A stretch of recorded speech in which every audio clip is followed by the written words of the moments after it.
Bonjour, bienvenue sur Net TV dans ce numéro de Power. On va parler d'images, de vidéoprojection, de tas de trucs que je ne pige pas. Donc je vais demander à des gens de m'expliquer ce qu'est par exemple l'illumination laser sur un vidéoprojecteur, ou bien l'émulation, la wobulation 4K Ultra, je ne sais pas quoi, ainsi que le HDR de A à Z. Alors pour avoir des réponses à mes questions, parce que je ne comprends rien du tout, j'ai essayé d'aller voir les gens de chez Epson. Epson, j'ai convoqué carrément 3 personnes. Je dis vous répondez ou je vous... voilà.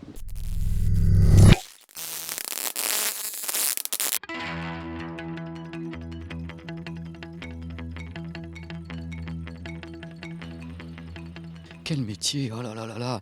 Bonjour Julien. Bonjour Pépé. Ça va Julien? Très bien et toi? Je suis en pleine forme. Toi, tu es chef produit chez Epson. Exactement, chef produit vidéoprojection chez Epson. Ça tombe bien parce que justement, je suis venu vous voir pour la bonne et simple raison que vous êtes number one du marché. Exactement, numéro 1 du marché depuis 2001, donc 15 ans sans discontinuité, sur les segments évidemment professionnels, mais aussi grand public. Alors, ma première question, c'est on entend parler, moi j'ai vu dans le monde entier, je me balade beaucoup, tu le sais très très bien, parler d'émulation Ultra HD, émulation 4K, wobulation, le mot c'est presque un gros mot, tu wobules. Est-ce que tu wobules comme mec? Alors, je suis un mec qui wobule, mais pour le perso, là on va parler pro, et nos projecteurs wobulent aussi, également il faut Alors le c'est savoir. quoi la wobulation sur tes projecteurs home cinéma? Alors la wobulation, ça permet avec un projecteur disposant d'une matrice Full HD de pouvoir projeter un contenu UHD. Je t'arrête. Donc tu as la matrice qui est 1080p, donc, Exactement. et grâce à la matrice 1080p et un mécanisme Exactement. de wobulation, tu peux afficher une image qui est Ultra HD, mais Complètement. comment est-ce possible? Alors, un mécanisme qui va fonctionner de manière simple avec une petite fine plaque de verre insérée dans un mécanisme qui va fonctionner en micro-vibration et qui va permettre justement de déplacer les pixels d'un demi-pixel en diagonale, permettant ainsi de multiplier par 2 le nombre de pixels affichés à l'écran. Non mais c'est dingue, en fait, quand tu utilises presque la rémanence rétinienne, puisque tu vas bouger de ça très rapidement, et les gens vont avoir 2 fois plus d'informations à l'image grâce à ce décalage, et donc avoir de l'Ultra HD en utilisant à la base une matrice 1080p dont tous les pixels sont doublés. Alors oui, en effet, lorsque je rentre en UHD, du coup, j'ai la possibilité d'afficher de l'UHD, et également, ça permet, avec une source Full HD Blu-ray, de passer par une mise à l'échelle, une émulation justement, pour avoir plus de piqué dans l'image et beaucoup plus de détails. Non mais ce qui est fou dans cette affaire, c'est que du coup tu peux proposer un vidéoprojecteur qui est moins coûteux qu'un modèle qui serait avec une matrice Ultra HD native, avec tout le bazar derrière, c'est ça? Exactement, tu as tout compris. Aujourd'hui, on est sur un marché, en tout cas pour la vidéoprojection, qui est quand même beaucoup plus figé en termes de prix, surtout sur les matrices UHD natives. Et le positionnement... Mais est-ce que vous en avez chez Epson? Non, alors, nous n'avons pas de matrice. Alors, qu'on sache, ces gens-là émulent, wobulent, parce qu'ils n'ont pas de matrice, quoi.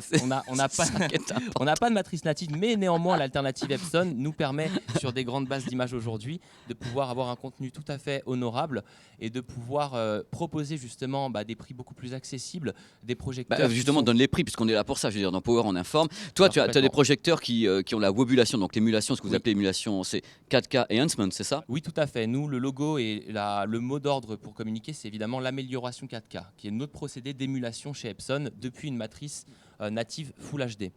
Aujourd'hui, en termes de prix, on se positionne du coup toute la gamme home cinéma grand public sur un prix pour le 7300 de 2600 €, le 9300 de 3300 €, le 9300W de 3700 €. Donc tu commences à wobuler à partir de 2700 €. Donc €. les gens qui achèteraient ce vidéoprojecteur pour avoir une image, je dirais pas que c'est l'effet Canada Dry, c'est-à-dire l'alcool sans l'alcool, mais ils ont une image qui sera plus impressionnante qu'une image 1080p classique, parce que justement tu déplaces les pixels pour que ton œil humain, l'œil de l'être humain que tu as, arrive à avoir plus de pixels affichés, alors que la matrice à la base n'a que 1080p. C'est tout à fait juste, et on le remarque directement dans le sens où on a la possibilité de jouer sur les différents réglages d'émulation 4K et qui permettent de voir à l'œil directement à l'œil nu les sensations de piqué et de détail dans l'image, et c'est notamment des scènes qu'on montre sur les différents salons auxquels nous on participe. J'aime mes invités, j'aime bien traiter mes invités. Merci Julien de m'avoir permis d'avoir cette interview. Quelqu'un d'autre, maintenant on va parler de la projection avec une illumination laser. Hop. Eh ben, salut Fred. Eh bien, salut Pépé. Ça va? Très bien, et toi? Alors oui, moi je suis en pleine forme. T'es le grand Manitou chez Epson ici. Alors comme t'es grand Manitou, je me suis dit je vais poser la question la plus Manitouesque de Power. On parle beaucoup actuellement d'illumination laser. Tu sais qu'il y a les lampes classiques, il y a des LED, et là on parle de laser. Et vous, chez Epson, vous parlez de laser. Alors c'est quoi cette illumination laser? C'est Jean-Michel Jarre avec ses 3 faisceaux à la Défense qui vous balance les images de Britney Spears en concert? Absolument pas. En fait, Merci. si vous voulez, le vidéoprojecteur laser, désolé, le vidéoprojecteur laser aujourd'hui, un vidéoprojecteur habituellement est équipé d'une lampe que vous devez changer au bout d'un certain temps, généralement 2000 heures, 3000 heures, 4000 heures. Là, désormais, grâce à la démocratisation du laser et les prix qui baissent, on est désormais en mesure d'intégrer cette technologie à l'intérieur des vidéoprojecteurs. Et l'avantage premier, c'est sa très très très longue durée de vie. Alors tu me dis laser. Alors c'est quoi? C'est un seul faisceau laser ou tu as 3 faisceaux laser RVB pour les 3 matrices LCD dans ton vidéoprojecteur? Alors, je vais faire une réponse de Normand. Je suis normand. Moi aussi, ça tombe bien. Le laser, en réalité, lorsqu'on parle de vidéoprojecteur laser, il n'y a qu'une seule couleur qui est produite par le faisceau laser, donc de couleur bleue. Mais en réalité, vous n'avez pas qu'une seule diode laser, mais plusieurs. Donc ça présente comme avantage, si une diode laser venait à tomber en panne, le vidéoprojecteur va néanmoins continuer à fonctionner. Et le fait d'avoir une matrice de laser qui vont converger vers un seul point, eh bien ça va nous permettre d'assurer un certain niveau de luminosité, quoi qu'il arrive. Et encore une fois, l'avantage du laser, c'est sa très très grande durée de vie. Et c'est pas à la base, parce que moi, ce qu'on m'avait dit, parce que là, je me pose comme béotien moyen, le mec qui connaît rien, ce qui est un peu vrai d'ailleurs. On m'avait dit qu'en fin de compte, l'illumination laser permettait d'avoir une fidélité chromatique supérieure. Vrai ou faux? Vrai. Vrai. Tout simplement parce qu'on va maîtriser complètement la source lumineuse au travers de ces diodes laser. Donc, une lampe habituellement produit une lumière blanche qui va se dégrader dans le temps, ce qui n'est pas le cas de la technologie laser. Et donc, l'avantage de la technologie laser, c'est de pouvoir justement maîtriser la colorimétrie dans le temps. Donc, si on part du principe que les vidéoprojecteurs donc à illumination laser ont une meilleure colorimétrie, c'est-à-dire que tous les modèles qui sont chez vous HDR sont illuminés par des lasers ou pas du tout? Pas du tout. Pas du tout. Aujourd'hui, à la gamme, nous avons un produit qui est le HLS10000. Qui est le plus haut de gamme, c'est le bousin, le big bestiau. Tout à fait. Le laser reste quand même relativement cher à produire. Ouais. Et donc, effectivement, nous avons un produit qui est le LS10000. Pour le reste, donc, notamment les TW7003, etc., sont en technologie lampe.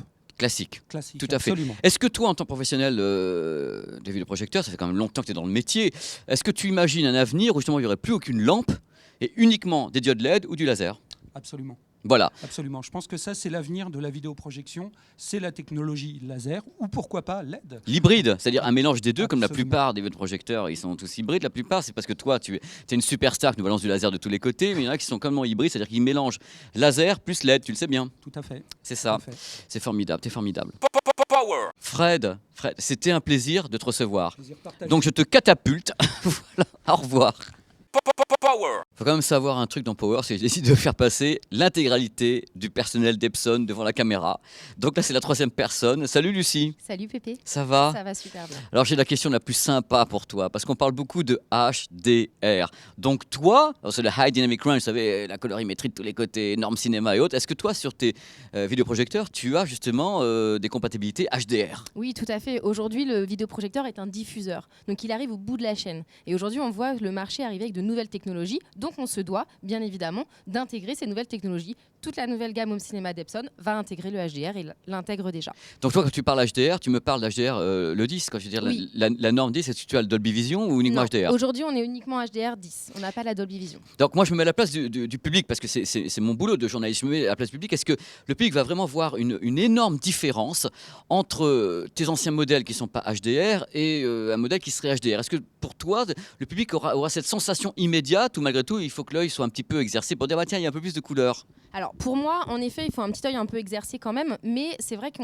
si on met les deux l'un à côté de l'autre, on verra une différence. Donc aujourd'hui, ça va être intéressant pour aller chercher plus de contraste, plus de noir, plus de détails. Donc je pense quand même que l'utilisateur le verra. Donc le HDR que tu as sur tes produits, tu sais très bien que la norme est en évolution permanente, tout bouge de tous les côtés.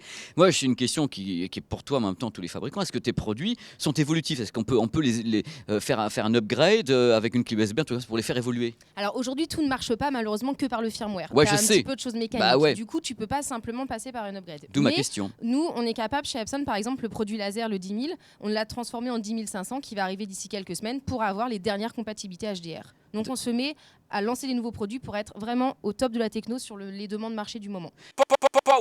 On va donc wobuler, émuler Tom Cruise maintenant. Alors à l'écran, j'ai l'image 1080p du Blu-ray uniquement. C'est-à-dire qu'on rentre en 1080p dans l'Epson TW 9300. Maintenant, Julien va activer ce que Epson appelle l'émulation 4K.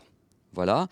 Et dans ce qui va se passer, c'est qu'on va avoir plusieurs modes qui vont aller derrière pour justement affiner le résultat de cette émulation. C'est-à-dire qu'il y a des modes de préférence image qui vont de 1 à 5, je crois. Voilà, de 1 à 5.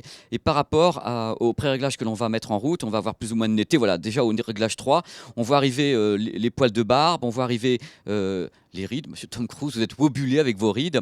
Mais ça, c'est déjà sur le Blu-ray. C'est-à-dire que l'électronique derrière va pousser les paramètres de façon la plus suave possible et la moins destructrice pour wobuler l'image de base. C'est un super upscale en fin de compte. Mais ça reste du 1080p qui est affiché avec donc l'émulation Ultra HD. Ce que je vois, c'est qu'en fin de compte, c'est plus défini. C'est tout ce que je vois, c'est la définition augmentée et qu'il n'y a pas de grain qui est remonté de façon monstrueuse. Parce qu'en même temps, en wobulant, il va jouer pour essayer d'éliminer un petit peu le bruit vidéo qui pourrait remonter avec l'émulation.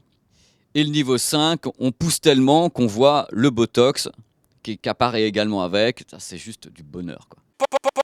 Bon, là, on va commencer à faire les tests en Ultra HD, c'est-à-dire qu'on rentre en Ultra HD dans un vidéoprojecteur qui est 1080p. C'est ça qui est important. Et c'est le film The Revenant qui a justement été tourné en 4K Pro. Hein. Donc, c'est vraiment un Blu-ray Ultra HD avec une vraie image Ultra HD, hein, pas un bidouillage à 2 balles. Avec The Revenant, je suis en train de constater moi-même hein, l'émulation 4K. Là, je peux dire qu'il y a un résultat. C'est-à-dire qu'autant tout à l'heure, je n'étais pas totalement convaincu par l'upscale d'un Blu-ray 1080p avec l'émulation, autant là, directement avec un Blu-ray Ultra HD réellement réalisé en Ultra HD sur The Revenant, je suis assez bluffé, je suis quand même tout près de l'écran. Et sincèrement, il y a une définition qui, moi, me bluffe. Je suis franc, je suis bluffé là. Mais encore une fois, le Blu-ray est excellent. C'est un excellent exemple qu'ils ont pris ici chez Epson pour montrer, avec une image vraiment étonnante. Donc, voici le bestiau qui a servi à toutes nos démonstrations ici. Donc, c'est le TW 9300 d'Epson, donc il wobule. Et le lecteur de Blu-ray était bien sûr le modèle Panasonic, je dis bien sûr, enfin c'est le modèle Panasonic qui était donc ici, qui a servi à la base à diffuser un signal donc qui était Ultra HD. Et quand c'était du 1080p, c'était le lecteur de Blu-ray Sony qui est donc ici. Donc voilà, je suis transparent sur ce qu'on a vu. Il n'y a aucun boîtier qui était ici, des enhancements ou autre. C'était direct et envoyé vers l'écran. Donc voilà, au final, moi ce que je peux dire, c'est que quand on rentre en 1080p, il y a une amélioration. C'est-à-dire qu'on fait un enhancement qui n'est pas si spectaculaire à mon avis. Mais quand on rentre là-dedans directement avec une bonne source Ultra HD, j'ai été bluffé. Bon, moi je vous le dis, l'émulation Ultra HD, il n'y a pas qu'Epson quand même, il y a plein d'autres marques qu'on en fait avant. Et je vais vous citer justement une marque qui fait Bing. Moi quand je parle d'émulation Ultra HD 4K, c'est JVC qui me venait en premier. Je suis désolé pour Epson, mais c'est eux qui avaient commencé, je crois. Il y a eu des références chez JVC super cool, le DLA X55, le DLA X9000, X70, X700, voilà. Et pour savoir également, bien sûr Epson a le modèle 10000 qui est une bête de compétition. Mais pour information également, puisqu'on parle de toutes les marques dans cette émission, il faut savoir que Sony est à ma connaissance le seul fabricant de vidéoprojecteurs à proposer des vidéoprojecteurs avec des vraies matrices 4K, c'est-à-dire du vrai 4K, donc 4096 fois 2160, voilà, ça c'est le trip de Sony qui vend en grand public, mais ce sont des modèles professionnels à la base. Sinon, c'est vrai qu'il y a des marques qui font de l'émulation, comme il y a des marques qui font du laser, du HDR, ça bouge beaucoup dans le monde de la vidéoprojection. Regardez comme ils sont beaux, ils sont magnifiques, magnifiques. Moi je dis battle quoi, battle.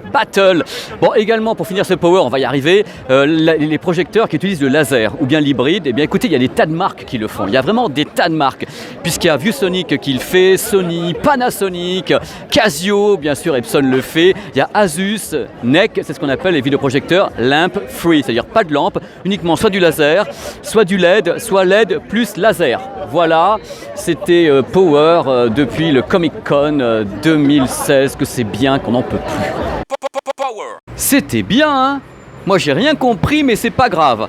Allez, merci à l'équipe d'Epson de nous avoir reçus de façon mérovingienne, comme ça. On se retrouve bientôt dans un autre numéro de Power sur 01net TV. Moi ça me fera plaisir de vous retrouver. Je crois que la semaine prochaine, on va faire encore un truc de super, mais je sais pas quoi. Pour me joindre. Alors vous avez la chaîne YouTube, vous avez tous les réseaux sociaux qui vont s'afficher par là. J'aime bien embêter les monteurs. Donc par là, avec Instagram, avec Periscope et autres. N'hésitez pas à me contacter, c'est génial. Et je vous retrouve très vite sur 01net TV pour un nouveau numéro de Power, enflammé comme toujours.